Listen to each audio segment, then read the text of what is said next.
Pero yun. Years din yun. Regardless, pero ang nasa akin hindi walang tiwala. Wala pang tiwala yung lalaki sa kanya. Siguro, may mga ano kasi katulad siguro, itong lalaki na may 8M na to, dahil naka 8M siya pare. Malupit. May diskarte sa buhay to. Oo, di ba? Diskarte sa buhay to. Masinop. Oo.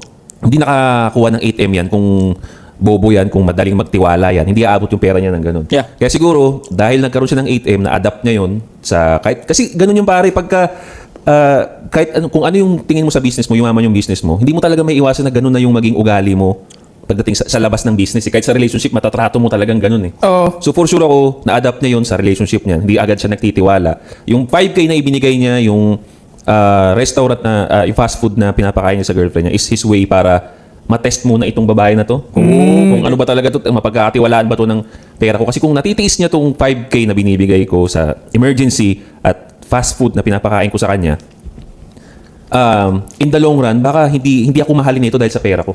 Diba? Oo nga. Ganun yun eh. Yun ang sa akin lang. So, siyempre, yung pagka walang tiwala niya, magro-root yun sa hindi nga niya masyadong mahal yung babae. So, Yeah. konektado yun. Hindi niya masyadong mahal at hindi rin siya nagtitiwala pa masyado.